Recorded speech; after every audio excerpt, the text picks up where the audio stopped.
Avoid burnout. Today I'm going to share my secret tips on how I never get hobby burnout.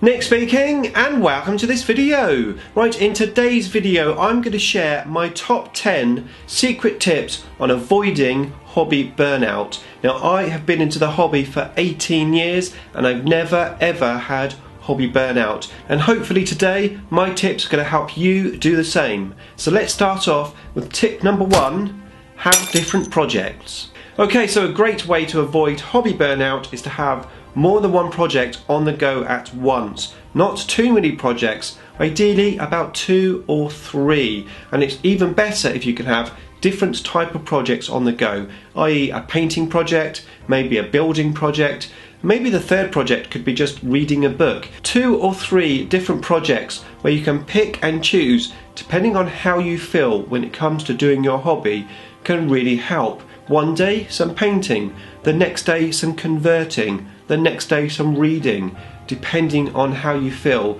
Mixing your projects is really good, but as I said, don't do too many because then you will never finish a project. And that brings me nicely on to tip number 2, project focus. Okay, so once you have your 2 or 3 projects on the go, then you really have to project focus on those projects.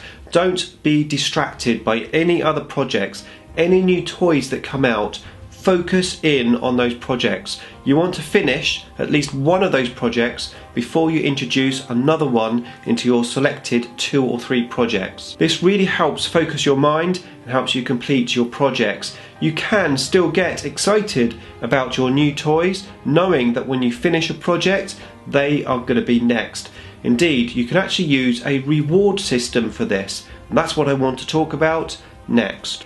Make sure you stay to the end of the video because I am going to reveal my secret saying power tip.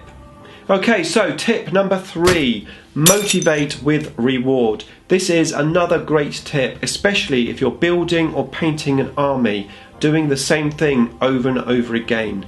The idea is when you've completed one section to reward yourself. Now that could be maybe a special character from the army to paint that or build that, or it could be a totally different project. So for example, I'm painting 36 noise marines in one go, but what I am going to do is halfway through that project I'm going to paint up an orc for my friend, something totally different from the noise marines. It gives me an opportunity to have a break, it gives me an opportunity to reward myself halfway through the project. It's going to really help motivate me to get a big chunk of my noise marines painted.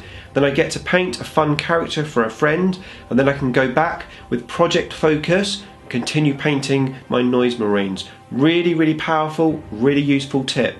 Right, tip number 4, control project size. Now this once again is really useful, especially if you're batch painting. Going back to my 36 noise marines, I'm painting 6 units of 6 all together, all on one board. For a lot of people that would be quite daunting, but in actual fact what I'm doing is I'm breaking those units down into 6s. So when I'm doing a painting session I might paint, say, all the shoulder pads on 6 guys, and if I'm doing a big painting session I might be able to get 2 or 3 of those units of 6 painted. I'm not going to sit down and think, right, I have to paint the shoulder pads on every single guy. I'm going to break it down into unit sizes. Control your painting project sizes. Control what you do. Controlling your project size is really useful, and finding which project size suits you best is also useful. Some people love batch painting, painting loads of models in one go. Other people like painting 1, 2 or 3 models in a go. Some people like 10 models. You need to find what suits you best. Now of course, depending on your painting level, sometimes you'll be painting to a very high standard. It's always better to paint less models in one go if that's going to be the case. However, controlling your unit sizes that you're going to be painting or indeed building, really useful. Okay, so tip number 5 is next. Before that though, if you would like to keep up to date with the wonders of Warhammer 40k, then please give me a sub and hit the bell button so you don't miss an upload.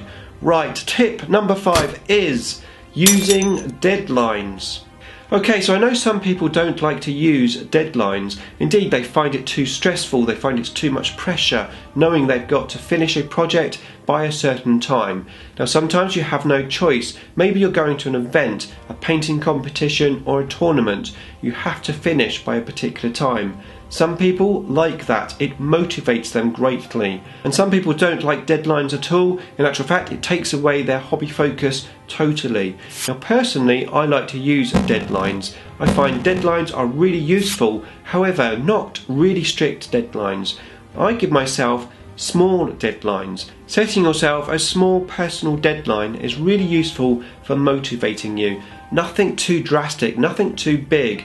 The type of deadline that you know you will smash and probably paint even more or build even more than you originally set. But having that deadline can motivate you. Okay, this week I just want to paint all of the legs on these 10 guys. You'll probably end up painting the legs and the bodies, but at least you've done it. But small personal deadlines that you know you can meet, reasonable deadlines, can be really, really useful to motivate you, to encourage you. Look, I finished this week, fantastic.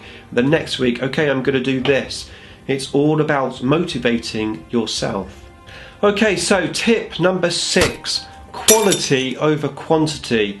Now, I'm not talking about the quality of your hobby skills. I'm talking about the quality of time towards the hobby. Now, everyone paints, everyone hobbies at different speeds.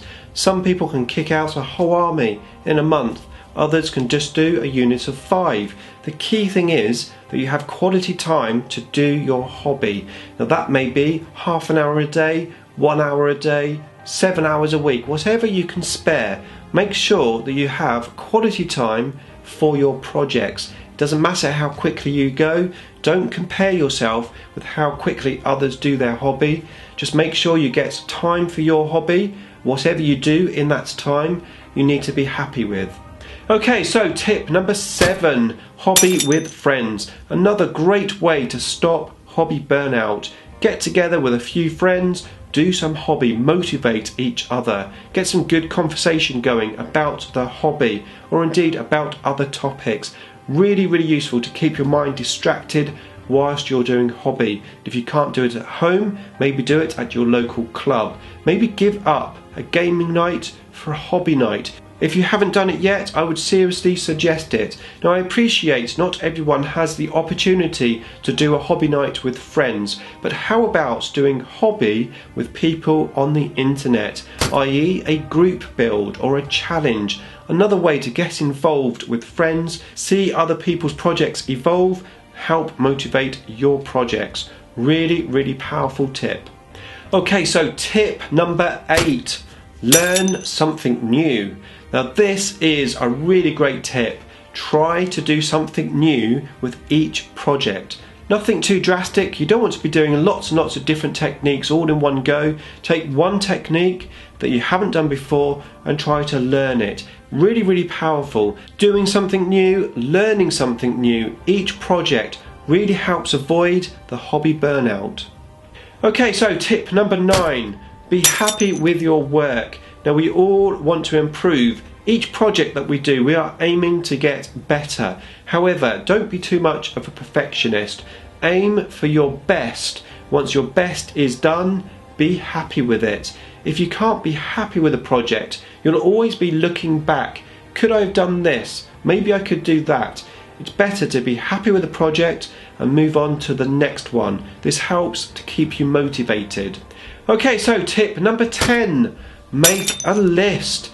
This is a really useful tool. Sometimes you don't realise how much hobby you've actually done. It's great to keep a little record of all the stuff that you've built, of all the stuff that you've painted. When it comes to the end of the year, have a look back at what you've done during that year. You will be surprised. You would have done a lot of work, and that again really helps motivate you. Okay, well, I did all of that last year. This year I'm going to try to do the same or more. Very, very powerful. Make a list of your work. Okay, so here is my secret power tip. Now, I have a little saying. It is, as long as I'm doing something towards the hobby, then I am happy.